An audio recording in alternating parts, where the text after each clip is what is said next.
Assalamu alaikum class 9th. This is your physics lecture and I am Sir Sharo. We are discussing about chapter number 4, turning effect of forces.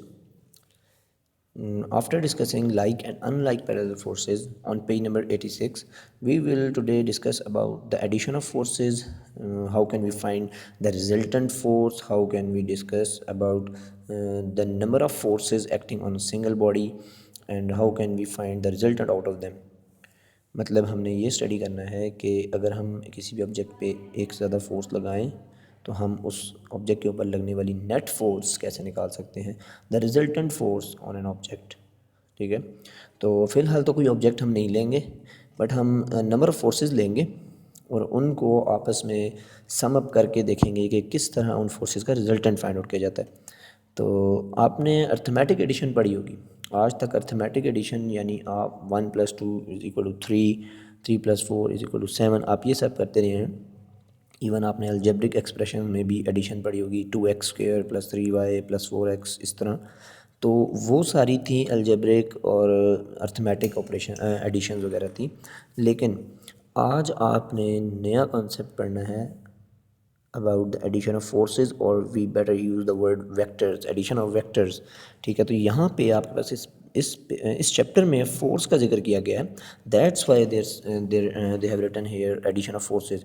But generally आप इसको अगर कहें तो force की जगह कोई भी वेक्टर हो सकता है। ठीक है, तो एडिशन ऑफ वेक्टर्स पे हम देखेंगे। उसके बाद हम उस वेक्टर को एक स्पेशल केस ले लेंगे कि वेक्टर हमारे पास फोर्स है, अगर इधर उसकी जगह कुछ भी हो सकता है, इधर वेलोसिटी, डिस्प्लेसमेंट, कोई भी वेक्टर हो सकता है। ठीक है, तो हम सबसे पहले ये देखते हैं कि रिजल्टेंट फोर्स क्या होती है। ठीक है, रिजल्टेंट फोर्स स्टूडेंट ऐसी फोर्स है जिसको हम नेट फोर्स का नाम भी दे सकते हैं। ऐसी फोर्स है जो आपके पास सारी फोर्सेस का सम होगी, एक ऐसी सिंगल फोर्स जो किसी भी ऑब्जेक्ट पे लगने वाली सारी की सारी forces, sum of all the forces, या a single force that has effect of all the forces acting on the body. ठीक है, उसको हम कहते हैं कि रिजल्टेंट फोर्स है वो।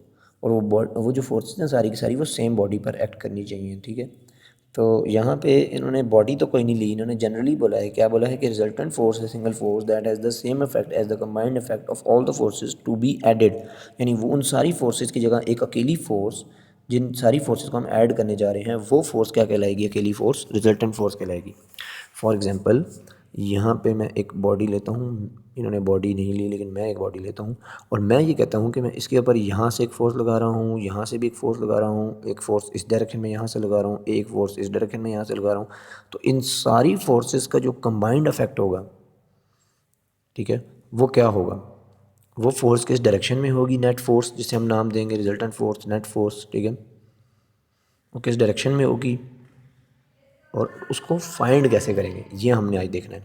ठीक है, तो हम स्टार्ट करते हैं ज़रा अपने उस रूल के ऊपर जाते हैं जिस रूल की मदद से हमने इन सारी फोर्सेस को ऐड करना है, जिसके बारे में ये टॉपिक रखा गया है। ठीक है, एडिशन ऑफ फोर्सेस।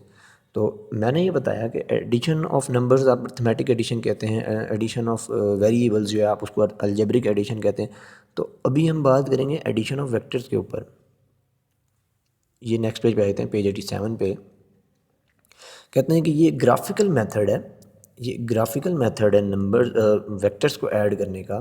ठीक है, ग्राफिकल का मीनिंग क्या होगा कि इसमें ग्राफ हम बनाएंगे। ग्राफ मतलब पिक्टोरियल फॉर्म होगी। ठीक है, एक पिक्टोरियल मेथड है जिसकी मदद से हम जो है वो वेक्टर्स को ऐड करते हैं। ग्राफिकल मेथड इसलिए कहा गया क्योंकि आपने ग्राफ पढ़ लिया है। ग्राफ बनाने का आपको मेथड भी पता है कि वेक्टर्स को आप ग्राफिकली कैसे रिप्रेजेंट करते हैं। एक स्ट्रेट लाइन ड्रॉ करते हैं, ऊपर एरो हेड लगाते हैं, लाइन उसका मैग्नीट्यूड शो करती है लाइन की लेंथ, और एरो हेड उसकी डायरेक्शन शो करता है। ये आप पढ़ चुके हैं, तो इसलिए उन्होंने यहाँ पे नाम दिया ग्राफिकल मेथड। ठीक है, अदरवाइज़ आप इसको पिक्टोरियल मेथड भी कह सकते हैं। और दूसरी बात, दूसरा नेम इसका क्या है? Vector addition rule. Vector addition rule जिसको ग्राफिकल मेथड है ऐसा, जिससे हम वेक्टर्स को ऐड कर सकते हैं। और तीसरा नाम जो उसका मेन है, जिसको इन्होंने ब्लू में लिखा है हेडिंग में, हेड टू टेल रूल। अब ये हेड टू टेल रूल आपको बेसिकली पूरा का पूरा मेथड बता रहा है ऐड करने का। ये पूरा मेथड ही उन्होंने एक्सप्लेन कर दिया इस वर्ड में, इस सेंटेंस में। ठीक है, हेड टू टेल रूल। अब ये होता क्या है head to tail rule students? तो आपको बताता चलूँ कि आप ये देख रहे हैं graphical representation of a vector. इसमें ये जो पॉइंट होता है इसको आपने क्या नाम दिया था? टेल का नाम दिया था, अगर आपको याद हो तो। ये इसकी क्या है? टेल। और ये इसका क्या होता है? ग्राफ का किसी भी एक वेक्टर का ये क्या होता है, अगर उसको हम ग्राफिकली रिप्रेजेंट करें, ये उसका हेड कहलाता है। तो बेसिकली एडिशन ऑफ वेक्टर्स कुछ इस तरह से है कि आपने कुछ वेक्टर्स आपको गिवन होंगे, क्योंकि आपने बात की ना नंबर ऑफ वेक्टर्स को ऐड करना है। अच्छा, कितने वेक्टर्स को आप ऐड कर सकते हैं, साइड बॉक्स में आप देख सकते हैं।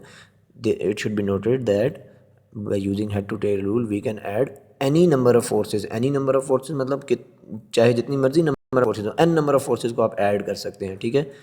और जैसा कि आपको ये भी पता है कि एक वेक्टर के पास मैग्नीट्यूड भी होता है और डायरेक्शन भी होती है। तो दैट्स वाई हमने वेक्टर्स को ऐड करने के लिए एक अलहदा रूल निकाला है, हेड टू टेल रूल।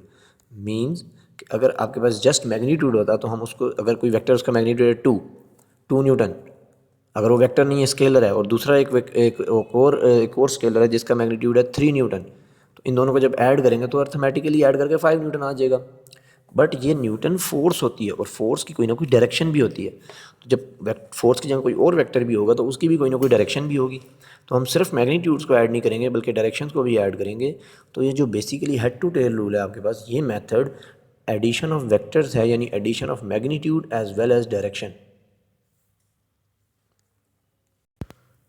तो जब यहाँ पे ये कहा जा रहा है कि आप वेक्टर्स की एडिशन करेंगे along with the addition of their directions, यानी उनके डायरेक्शंस को भी कंसिडर करेंगे, ठीक है।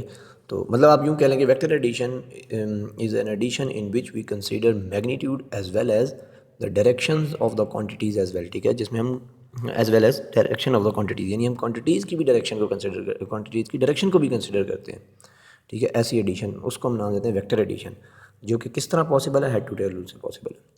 ठीक हो गया, अभी तक क्लियर हो गया हमने करना क्या।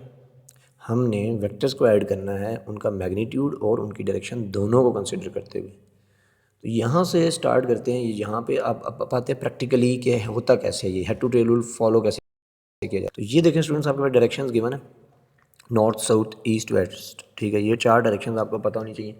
इन डायरेक्शंस को हम अगर पेज के ऊपर ड्रॉ करें तो हम इनको पॉजिटिव एक्स, नेगेटिव एक्स और पॉजिटिव वाई, और इसी तरह नीचे नेगेटिव वाई भी कंसिडर कर सकते हैं। इस तरह भी डायरेक्शन को ले सकते हैं। बट प्रैक्टिकली डेली लाइफ के अंदर देखा जाए तो आपके पास डायरेक्शन होती हैं वो नॉर्थ साउथ ईस्ट और वेस्ट की तरह होती है, ठीक है। तो हम एक्स वाई भी देख लेंगे और नॉर्थ साउथ ईस्ट वेस्ट भी देख लेंगे। अभी फ़िलहाल यहाँ पे इन्होंने 2 फोर्सेज लिए हैं, 2 फोर्सेज इन्होंने ले लिए हैं जी। ए आपको नज़र आ रहे हैं in the direction of east, और बी इन्होंने ली है इन दी डायरेक्शन ऑफ, अब आप यूँ देखें यहाँ पे अगर ये बनाई जाए तो इसको हम कह सकते हैं नॉर्थ ऑफ वेस्ट, मतलब वेस्ट के नॉर्थ पे, या हम यूँ भी कह सकते हैं वेस्ट ऑफ नॉर्थ, कि नॉर्थ के वेस्ट पे, ठीक है। ये फोर्स बनाई गई है, तो हम in between north and west कह रहे हैं इसको, ठीक है। तो एक डायरेक्शन भी इसकी कोई है, इसका कोई मैग्नीट्यूड भी है। लेंथ जो है वो मैग्नीट्यूड भी शो कर रही है, और जो डायरेक्शन है वो आपको एरो हेड बता रहा है। अब हमने इन 2 फोर्सेस को जब ऐड करना है, इन 2 फोर्सेस को, तो हम किस तरह ऐड करेंगे। हम पहले एक फोर्स ए ड्रॉ कर लेते हैं, ठीक है। फिर हमने रूल का नेम देखा, हेड टू टेल रूल। क्या नेम है इसका, हेड टू टेल रूल। देखें तो हेड टू टेल रूल का मतलब ये है कि इस एडिशन में फर्स्ट वाले वेक्टर, इसको आप फर्स्ट कह रहे हैं, इसको आप सेकंड कह रहे हैं, फर्स्ट वाले वेक्टर का हेड सेकंड वाले वेक्टर की टेल से जुड़ेगा, ठीक है। फर्स्ट वेक्टर का हेड सेकंड वाले की टेल से जुड़ेगा। तो ये हमने क्या किया, फर्स्ट वेक्टर ड्रॉ किया किस डायरेक्शन में, जिस डायरेक्शन में हमें वो गिवन था, यानी ईस्ट की डायरेक्शन में। फिर हमने सेकंड वेक्टर उसके हेड से ड्रॉ किया किस डायरेक्शन में, जिस डायरेक्शन में हमें वो गिवन था, ठीक है। यानी नॉर्थ ऑफ वेस्ट कहें या वेस्ट ऑफ नॉर्थ कहें, एक ही बात है। अब आपने ये 2 वेक्टर्स को ड्रॉ कर लिया है उनकी रिस्पेक्टिव डायरेक्शंस में, सही है। तो अब आप रिजल्टेंट ड्रॉ करेंगे। आपने basically head to tail rule से फाइंड क्या करना था, इन दोनों फोर्सेस का सम, यानी रिजल्टेंट फाइंड करना था कि रिजल्टेंट फोर्स किस डायरेक्शन में होगी। तो जिस पॉइंट से हमने स्टार्ट किया था पहली फोर्स को ड्रॉ करना, वो हमारा क्या होता है, ओरिजिन। उस पॉइंट से लेकर अगर मैं एक फ़ोर्स इस डायरेक्शन में और फिर उस दूसरी डायरेक्शन में एक दूसरी फोर्स लगाऊं, तो ये 2 फोर्सेज हैं। लेकिन अगर मैं इन दोनों की जगह एक अकेली फ़ोर्स लगाऊं और किसी ऑब्जेक्ट को यहाँ पड़े हुए से पहले यहाँ मूव करवाऊँ और फिर यहाँ से यहाँ ले आऊँ, ये 2 फोर्सेस का सम हो गया। और अगर मैं क्या करूँ, अगर मैं इन दोनों फोर्सेस की बजाय एक ही फोर्स उस ऑब्जेक्ट पे लगाऊँ, वो ऑब्जेक्ट यहाँ पड़ा है उसके ऊपर एक ही फोर्स लगाऊँ, उसको डायरेक्ट यहाँ ले आऊँ, बात तो एक ही है, लेकिन मुझे ये फोर्स फाइंड करनी है, ये वाली रिजल्टेंट फोर्स कि ये कहाँ से आएगी। तो मैंने हेड टू टेल रूल से फाइंड किया कि पहले इस डायरेक्शन में एक फोर्स लगाई, उसके हेड से दूसरी फोर्स लगाई उसकी रिस्पेक्टिव डायरेक्शन में, जिस डायरेक्शन में वो फोर्स गिवन है। तो मुझे रिजल्टेंट कैसे मिलेगा, हमें ड्रॉ करने के जो रूल गिवन है वो ऐसे गिवन है कि tail of the second vector is joint with the head of the first vector. ठीक है, ये हमने ज्वाइन किया यहाँ पे। बट रिजल्टेंट के केस में क्या होगा, इसी तरह फिर अगर कोई थर्ड फोर्स होती है तो हम कहते हैं tail of the third vector is joint with the head of the second vector, तो ये थर्ड फोर्स हो जाती है। लेकिन अभी हमें दो ही फोर्सेस गिवन है, तो अब रिजल्टेंट ड्रॉ करना है इसके बाद हमने डायरेक्ट। तो रिजल्टेंट के लिए ये रूल है कि head of the tail of the resultant is joint with the tail of the first vector and head of the resultant is joint with the head of the last vector. और last vector हमारे पास कौन सा, दो ही vectors हैं। ठीक है, ये रूल है रिजल्टेंट के लिए कि वैसे हमने जो फोर्सेस को ऐड करना है वो कैसे ऐड करना है कि पहली का हेड दूसरे की टेल के साथ जोड़नी है, और इसी तरह दूसरे का हेड तीसरे की टेल के साथ जोड़ना है। फिर करते करते जितनी भी फोर्सेस हैं वो सब जब हम ऐड कर लेंगे तो हमने एंड में क्या करना है, रिजल्टेंट का टेल जो है वो फर्स्ट वेक्टर की टेल के साथ और हेड जो है वो लास्ट वेक्टर की हेड के साथ जोड़ना है। ठीक है, तो ये हेड टू टेल रूल है आपके पास, जिसको यहाँ पे एक्सप्लेन किया हुआ है इन्होंने पूरा कम्प्लीटली। ये आप रीड करेंगे तो आपको बिल्कुल समझ आ जाएगा, ये जो मैंने भी बातें बताई सारी यही यहाँ पे एक्सप्लेन हुई है। अब रिजल्टेंट को आप देख सकते हैं, रिजल्टेंट की डायरेक्शन भी आपको पता रही है। रिजल्टेंट की डायरेक्शन क्या है, नॉर्थ ऑफ ईस्ट या ईस्ट ऑफ नॉर्थ आप कह सकते हैं। और आप यहाँ पे आप प्रोटेक्टर रख के इसकी डायरेक्शन भी फाइंड कर सकते हैं कि कितना थीटा है इसका, कितना एंगल है विद ईस्ट और कितना एंगल है विद नॉर्थ, आप दोनों फाइंड कर सकते हैं। ठीक है, मतलब आपने ईस्ट के साथ, ये ईस्ट है ना, ए आपको पता है ईस्ट की डायरेक्शन में था, तो इसका थीटा फाइंड करेंगे तो आपको ये डायरेक्शन पता चल जाएगी, थीटा पता चल जाएगा, नॉर्थ ऑफ ईस्ट का थीटा पता चल जाएगा। और अगर आप टोटल 90 में से इस थीटा को माइनस करेंगे तो आपको ये वाला थीटा भी पता चल जाएगा कि कितना डिग्री ईस्ट ऑफ नॉर्थ है। ठीक है, तो हेड टू टेल रूल के बारे में आपको समझ आ गई होगी। अभी हम क्या करते हैं, अभी हम नीचे एक एग्जांपल आपकी गिवन है वो देखते हैं हम, तो मज़ीद आपको क्लियर हो जाएगा। एग्जांपल है जी 4.1, इस 4.1 एग्जांपल को देख लेते हैं तो आपको ज़रूर समझ आ जाएगी, मज़ीद क्लियर हो जाएगा। अभी यहाँ पे तीन फोर्सेस गिवन है। ठीक है, F1 फोर्स, अब देखें यहाँ पे एक्स एक्सिस वाई एक्सिस की बात आ गई। ठीक है, तो आपने नॉर्थ साउथ ईस्ट वेस्ट के बजाय अब क्या करना है, positive x negative x positive y negative y, ये कंसिडर करने हैं। ठीक है, तो देखें अब पेज के ऊपर आप फॉर एग्जांपल ड्रॉ करें जब, तब आप कैसे रिजल्टेंट ड्रॉ करते हैं, कोई ना कोई मैग्नीट्यूड है और कोई ना कोई डायरेक्शन है। ठीक है, अब जब पेज के ऊपर आप ड्रॉ करेंगे तो आपको कैसे पता चलेगा कि 12 न्यूटन कितना है, 8 न्यूटन कितना है, इसके लिए भी कन्वेंशन बनानी पड़ती है, वो भी हम देख लेते हैं। ठीक है, जैसे हम कहते हैं स्केलिंग, स्केल हम बनाते हैं अपना।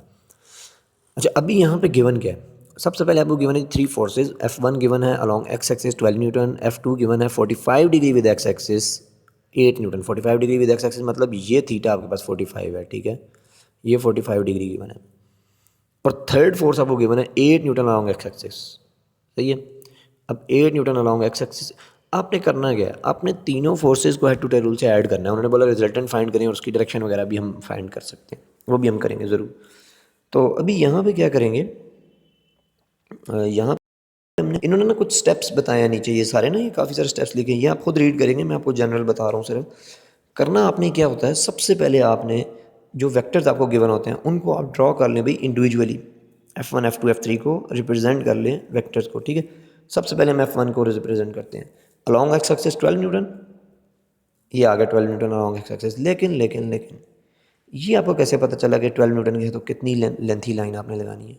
डायरेक्शन तो आपको पता चल गई एक्स एक्सिस के लॉन्ग, ये आपने एक फोर्स ले ली F1, ये आपकी F1 है।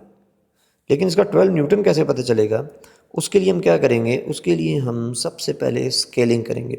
स्केलिंग का मतलब ये होता है कि पेपर के ऊपर आपने अपने 12 न्यूटन को रिप्रेजेंट करना है। तो आप स्टूडेंट्स ये करेंगे, अपनी मर्ज़ी से एक स्केल बना लें कि मेरे पेपर के ऊपर लगी 1 सेंटीमीटर की लाइन 2 न्यूटन को रिप्रेजेंट करेगी।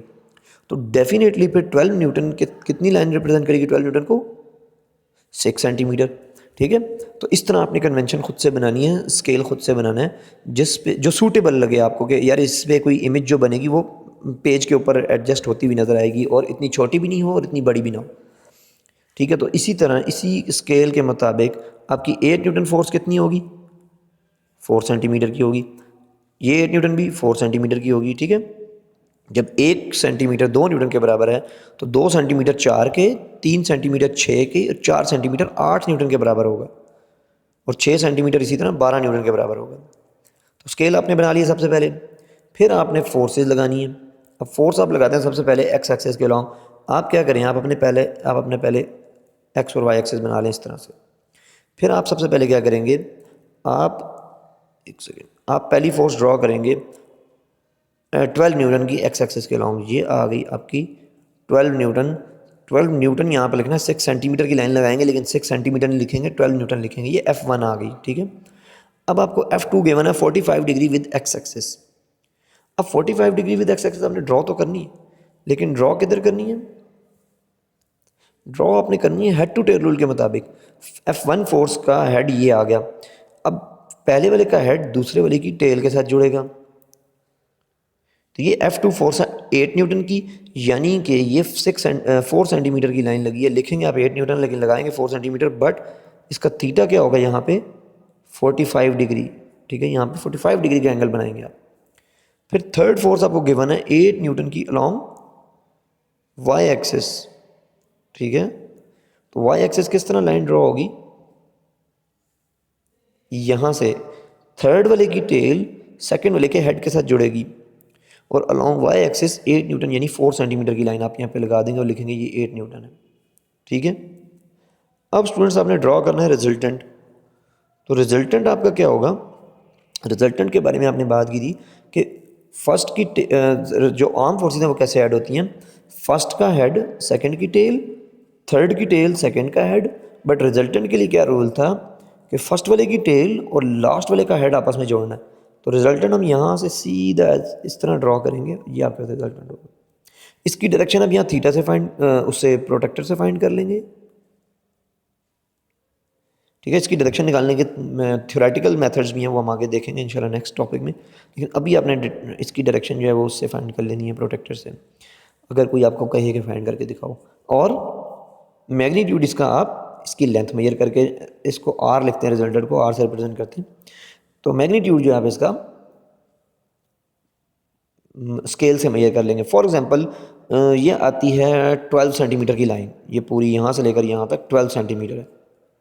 तो आपको पता होगा आपका स्केल कितना था, 1 सेंटीमीटर 2 न्यूटन के बराबर था।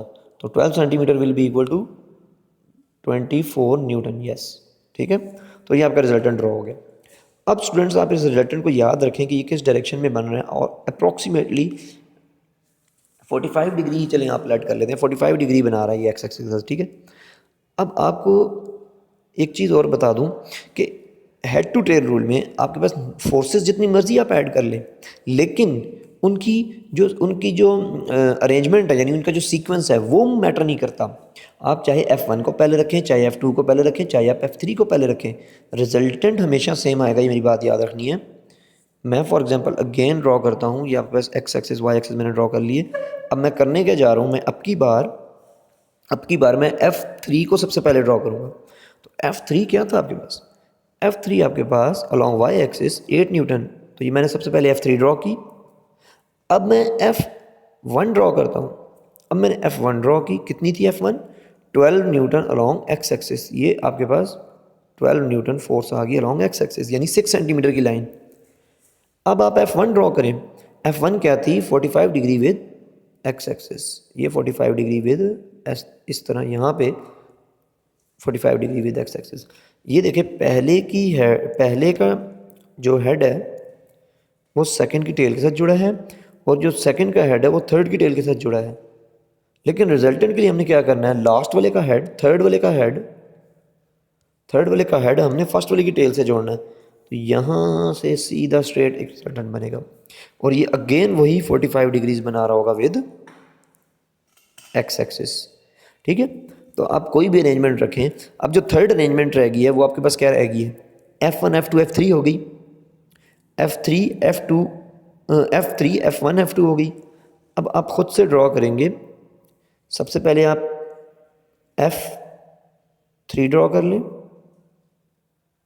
ठीक है, पहले की तरह। फिर अब की बार F2 पहले दूसरे नंबर पे ड्रॉ नहीं करनी, बल्कि F1 ड्रॉ करनी है, और एंड में F2 ड्रॉ करनी है। और बना के देखें कि रिजल्टेंट इसी डायरेक्शन में और इतनी ही लेंथ का बनता है या नहीं। तो ये आपका होमवर्क होगा। इसी तरह आप और भी कुछ प्रैक्टिस कर सकते हैं। यहाँ पे इन्होंने देखें किस सीक्वेंस में बनाया है जी, F1 F2 F3 वाले सीक्वेंस में बनाया, जो सबसे पहला सीक्वेंस हमने बनाया था। तो ये अब एक नज़र आप देख लें कि इन्होंने सबसे पहले क्या किया, F1 फोर्स इस डायरेक्शन में ली एक्स एक्सिस के अलॉन्ग, फिर 45 degree along x axis with 45 degree with x axis इन्होंने F2 बनाई। फिर सेकंड का हेड जो है वो इन्होंने थर्ड की टेल से जोड़ के अलॉन्ग वाई एक्सिस F3 बनाई। ठीक है, ये भी 4 सेंटीमीटर, ये भी 4 सेंटीमीटर, ये 6 सेंटीमीटर, और ये ऑलमोस्ट 45 नहीं देखें 37 डिग्रीज बन रहे हैं यहाँ पे, ये आपको नज़र आ रहा है, और ये आपका रिजल्टेंट होगा। ठीक है, तो जैसा हमने पहला अरेंजमेंट रखी थी उन्होंने उस तरह बनाई है। तो बाकी की 2 अरेंजमेंट्स भी आप ट्राई करें खुद से और देखें सेम रिजल्टेंट आता है या नहीं, और प्रोटेक्टर रख के देखें अगेन 37 डिग्रीज बनते हैं या नहीं। ठीक है, और ये रूल्स जो हैं आप यहाँ से पढ़ लें, अदरवाइज़ आप अपनी वर्डिंग में भी इनको लिख सकते हैं। ये रूल्स कह रहा हूँ, सॉरी, ये स्टेप्स। तो नेक्स्ट हम इंशाल्लाह देखेंगे कि किस तरह फोर्स को रिजॉल्व किया जाता है उसके कंपोनेंट्स में, और रेजोल्यूशन ऑफ वेक्टर्स क्या होता है, उनके कंपोनेंट्स होते क्या हैं, ये सब हम नेक्स्ट लेक्चर में देखेंगे। तब तक के लिए इसको प्रैक्टिस करें ट्यूटोरियल रूल को, और अपना ख्याल रखें। अल्लाह हाफिज़।